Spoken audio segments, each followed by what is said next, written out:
അവൻ പറഞ്ഞില്ലല്ലോ അല്ലേ. അതായത് നമ്മൾ എങ്ങനെ ചോദിക്കും? അവൻ പറഞ്ഞില്ലല്ലേ, പറഞ്ഞില്ലല്ലോ അല്ലേ ചോദിക്കും. പിന്നെ എന്താ? അവൻ ചെയ്തില്ലല്ലോ അല്ലേ, അവർ കളിച്ചില്ലല്ലോ അല്ലേ, ഇങ്ങനെ നമ്മൾ ചോദിക്കില്ലേ. ഇതൊക്കെ നമ്മൾ മലയാളത്തിൽ ചിന്തിച്ച് നോക്കുവാണെങ്കിൽ നമ്മൾ എപ്പോഴും പറയുന്ന ഒരു കാര്യമാണ്. നീ പഠിച്ചില്ലല്ലോ അല്ലേ. അതുപോലെ തന്നെയാണെങ്കിൽ നീ ഭക്ഷണം കഴിച്ചില്ലല്ലോ, അവള് ഭക്ഷണം കഴിച്ചില്ലല്ലോ, അല്ലെങ്കിൽ നീ ഭക്ഷണം കഴിച്ചില്ലല്ലോ അല്ലേ, ഇങ്ങനെ നമ്മൾ ചോദിക്കില്ലേ. അപ്പോ ഈ അല്ലേ എന്ന് പറയാൻ വേണ്ടിയിട്ട് നമുക്ക് എന്താണ് വേണ്ടത്? അതാണ് ഇന്ന് നമ്മൾ നോക്കുന്നത് കേട്ടോ. അപ്പോ ഇതിനെ നമ്മൾ ടാഗ് എന്ന് പറയും, ക്വസ്റ്റ്യൻ ടാഗ്. പക്ഷെ അത് ശ്രദ്ധിക്കേണ്ട കാര്യമുണ്ട്. ഇപ്പൊ നമുക്ക് സെന്റൻസിലോട്ട് പോകാം. നിങ്ങളത് ശ്രദ്ധിക്കുക. ഇത് കേൾക്കുന്ന കുട്ടികളുണ്ടെങ്കിൽ കുട്ടികളും പ്രത്യേകം ശ്രദ്ധിക്കുക കേട്ടോ. അവർക്കൊക്കെ ഇത് നല്ലോണം പ്രയോജനപ്പെടും.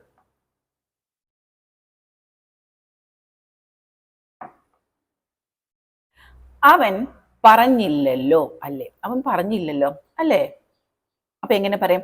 അവൻ പറഞ്ഞില്ല എന്ന് എങ്ങനെ പറയും? ഹി ഡിഡിന്റ് സേ എന്ന് പറയും. പറഞ്ഞില്ല, നെഗറ്റീവ് അല്ലേ. അവൻ പറഞ്ഞില്ല എന്ന് പറയാൻ നമുക്കറിയാം. ഹി ഡിഡിന്റ് സേ, അവൻ പറഞ്ഞില്ല. ശ്രദ്ധിച്ചു നോക്കൂ. ഹി ഡിഡിന്റ് സേ, അവൻ പറഞ്ഞില്ല. അവൾ വന്നില്ല എന്ന് എങ്ങനെ പറയും? She didn't come. നീ പോയില്ല എന്ന് എങ്ങനെ പറയും? You didn't go.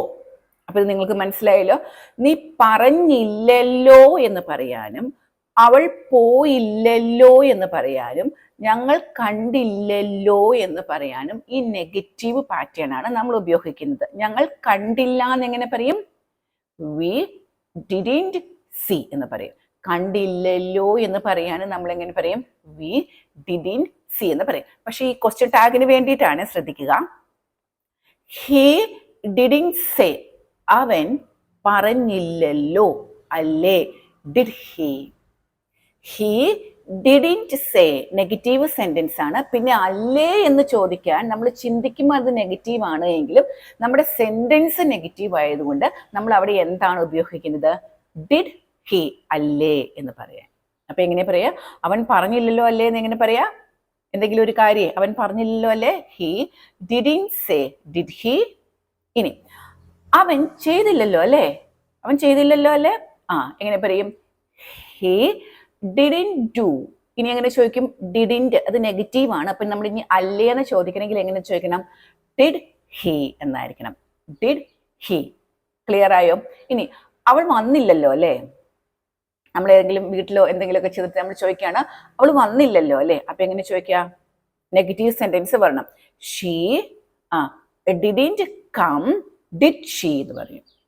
He didn't come, didn't she എന്നല്ല കേട്ടോ. He didn't come, did she എന്നായി. അല്ലേ, ഡിഡ് ഷീ. ക്ലിയർ ആവുന്നുണ്ടോ നിങ്ങൾക്ക്? ക്ലിയർ ആവുന്നുണ്ടോ? അതായത് ചെയ്തില്ലല്ലോ അല്ലേ, പറഞ്ഞില്ലല്ലോ അല്ലേ, പഠിച്ചില്ലല്ലോ അല്ലേ, ഇങ്ങനെ നമുക്ക് ചോദിക്കണമെങ്കിൽ ആ സെന്റൻസ് നെഗറ്റീവ് ആക്കുക, അല്ലേ എന്നുള്ള ഭാഗം എന്താക്കുക? പോസിറ്റീവ് ആക്കുക. അവര് പഠിച്ചില്ലല്ലോ അല്ലേ, എങ്ങനെ ചോദിക്കുക? അവരെന്ന് പറയാൻ ദേ. പഠിച്ചില്ല എന്നുള്ള നെഗറ്റീവ് ആണ് നമുക്ക് വേണ്ടത്. ദേ ഡിഡിന്റ് സ്റ്റഡി. അപ്പൊ ദേ ഡിഡിന്റ് സ്റ്റഡി അല്ലേ. Did they. അപ്പോൾ ഡിഡ് ചേർക്കുക, പിന്നെ അപ്പുറത്തെ ആ സബ്ജക്റ്റ് എന്താണോ അത് ചേർക്കുക. Did they. ക്ലിയർ ആവുന്നുണ്ടോ? ക്ലിയർ ആവുന്നുണ്ടോ?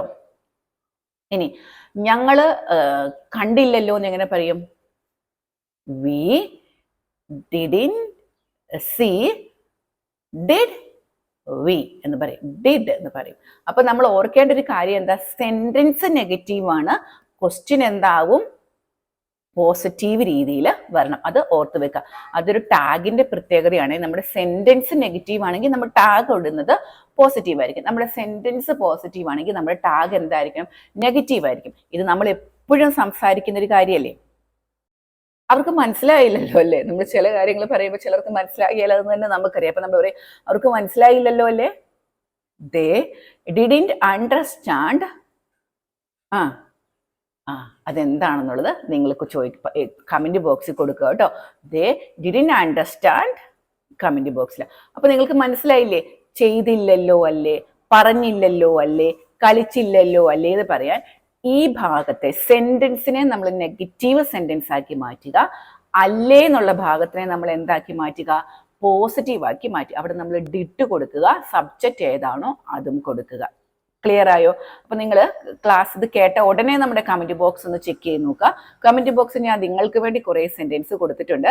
നിങ്ങൾ അതൊന്ന് നമുക്ക് ടൈപ്പ് ചെയ്തിട്ട് അയക്കുക കേട്ടോ.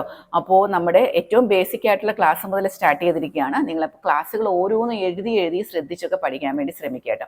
അപ്പോൾ ഇതേപോലെ ഏറ്റവും ബേസിക് തൊട്ട് തന്നെ നിങ്ങൾക്ക് ക്ലാസ് വേണം എന്ന് നിങ്ങൾ ആഗ്രഹിക്കുന്നുണ്ട് എങ്കിൽ എൻ്റെ നമ്പർ നിങ്ങൾക്ക് തന്നിട്ടുണ്ട്. നിങ്ങൾക്ക് എന്നെ കോൺടാക്ട് ചെയ്യുക കേട്ടോ. ഒട്ടും ഇംഗ്ലീഷ് അറിയത്തില്ലാത്ത ഒരുപാട് പേര് നമ്മുടെ കൂടെയുണ്ട്. അത് പറയാൻ മടിക്കുന്നവരാണ്. സത്യസന്ധമായിട്ട് നിങ്ങളോട് തന്നെ ചോദിച്ചാൽ നിങ്ങൾക്കറിയാം നിങ്ങൾക്ക് കിട്ടത്തില്ല എന്നുള്ളത്. അപ്പോൾ ഏറ്റവും ബേസിക് ആയിട്ട് മുതൽ നമ്മൾ വാട്സപ്പ് ക്ലാസ്സുകൾ നമുക്കുണ്ട്, പേഴ്സണൽ ക്ലാസ് ഉണ്ട്, ഗ്രൂപ്പ് ക്ലാസ് ഉണ്ട്, എല്ലാം ഉണ്ട്. അപ്പോൾ ഇതാ എൻ്റെ നമ്പർ തന്നിട്ടുണ്ട്, നിങ്ങൾക്ക് എന്നെ കോൺടാക്ട് ചെയ്യാവുന്നതാണ് കേട്ടോ. അപ്പോൾ എല്ലാവർക്കും നല്ലൊരു ദിവസം ആശംസിക്കുകയാണ്. ഇന്നത്തെ ക്ലാസ് നിങ്ങൾക്ക് മനസ്സിലായില്ലയോ എന്നും കൂടി ഉള്ളത് നമ്മുടെ കമൻറ്റ് ബോക്സിൽ ഒന്ന് ചെയ്യണേ. എല്ലാവരോടും നന്ദി പറയുന്നു. Thank you. ബൈ.